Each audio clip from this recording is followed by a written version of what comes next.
Demonología en los Padres de la Iglesia, segunda parte. En esta sección vamos a contemplar la demonología de los Padres de la Iglesia y autores eclesiásticos que desarrollaron su ministerio durante la época del Concilio de Nicea, que se vivió en el año 325, y también vamos a analizar los años posteriores a este.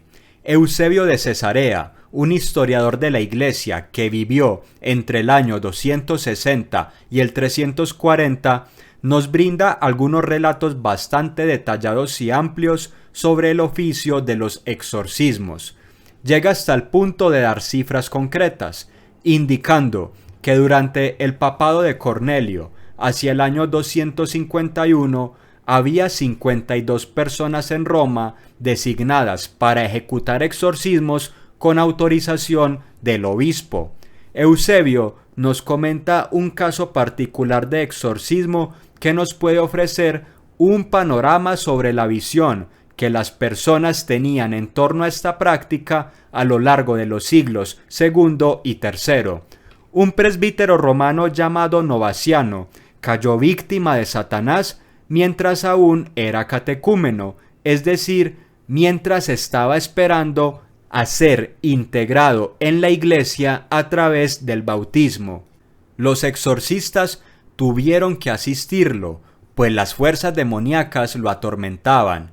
Cayó en una enfermedad de la cual se esperaba la muerte instantánea. Por lo tanto, recibió el bautismo por afusión mientras yacía en la cama. El resto de los ritos no fueron suministrados en su recuperación, ni fue confirmado por el obispo. Curiosamente, este Novaciano fue un antipapa durante el obispado de Cornelio.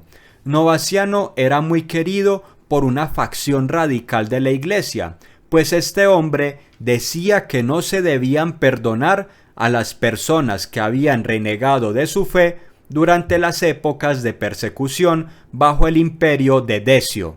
Novaciano fundó su propia iglesia, que llamó Iglesia de los Puros. Fue excomulgado por el Papa Cornelio y finalmente murió martirizado en el año 258 bajo el imperio de Valeriano I. Eusebio asegura que este tipo de exorcismos eran comunes durante el siglo III, afirmando incluso que las persecuciones a exorcistas, así como a otros líderes eclesiales, fueron especialmente crueles en Asia Menor y Siria durante el mandato de Diocleciano, que se extiende desde el 284 hasta el 305. Veamos las palabras textuales de Eusebio. Lo que se vio después de esto excede toda descripción. Una gran multitud fue encarcelada en todos los lugares, y las cárceles de todas partes, que desde hacía mucho tiempo habían sido preparadas para asesinos y ladrones de tumbas, se llenaron de obispos, presbíteros y diáconos, lectores y exorcistas, de modo que ya no quedaba en ellas lugar para los condenados por crímenes. Resulta interesante cómo Eusebio nos relata con nombres específicos de mártires a estos exorcistas. Se habla de un Procopio, por ejemplo, que era lector, intérprete y exorcista.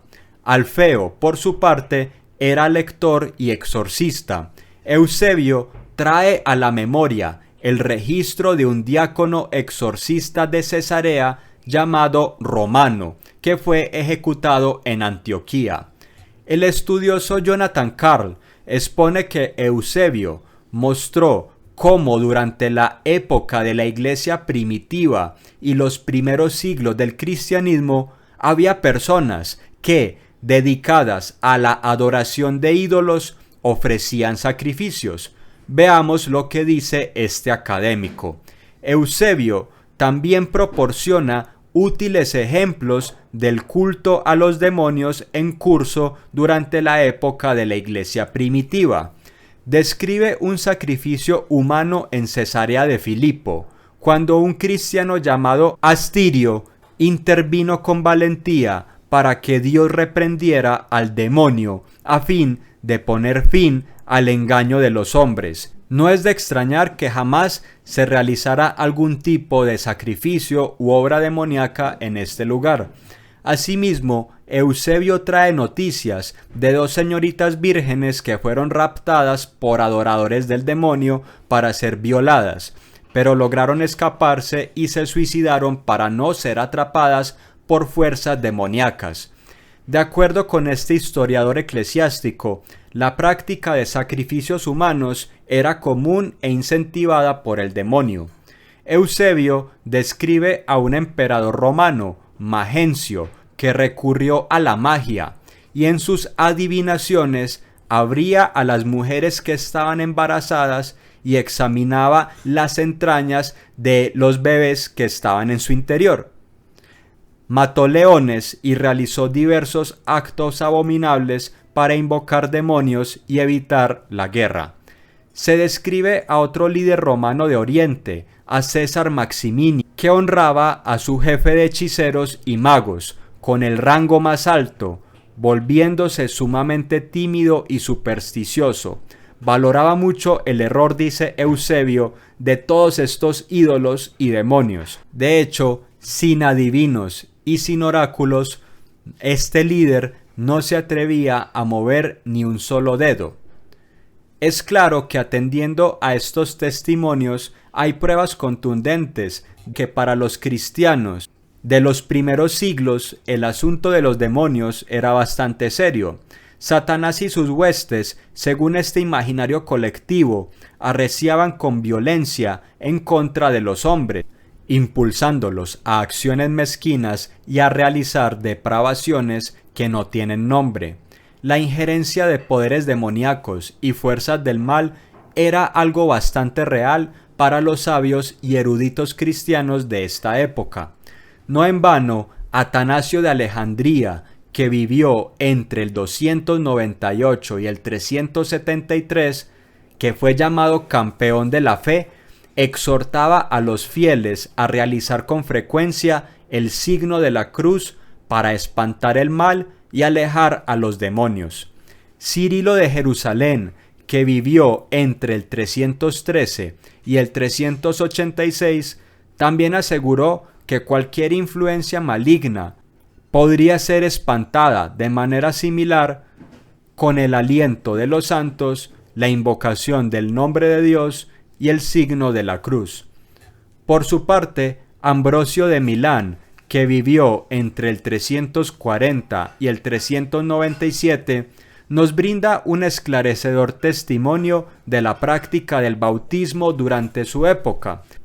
Ambrosio menciona un interesante componente de renuncia en el proceso del bautismo.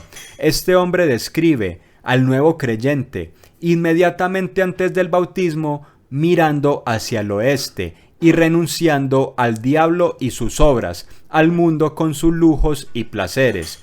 Después de esta renuncia al diablo, como si fuese al propio rostro del demonio, es decir, como si cara a cara se estuviera haciendo esta renuncia, Ambrosio describe al cristiano iniciado volviéndose hacia el este, hacia Cristo, contemplando a Cristo cara a cara, mientras se prepara para entrar en el bautismo. En complemento a esto, Agustín de Hipona, quien vivió entre el 354 y el 430 y fue alumno de Ambrosio, nos trae un testimonio similar sobre la práctica del bautismo. Agustín, en su mensaje sobre el credo, un sermón para los catecúmenos, hace referencia al proceso de exorcismo en curso durante el bautismo, afirmando que incluso los niños pequeños sufren exuflación, que es exorcismo, para ahuyentar de ellos al poder del diablo, su enemigo, que engañó al hombre para poseer a la humanidad. En la ciudad de Dios, Agustín describe a los demonios como mediadores falsos y engañosos, que buscan desviar a los cristianos y obstaculizar nuestro progreso espiritual. Si te ha gustado el video, suscríbete, nos veremos en una próxima ocasión.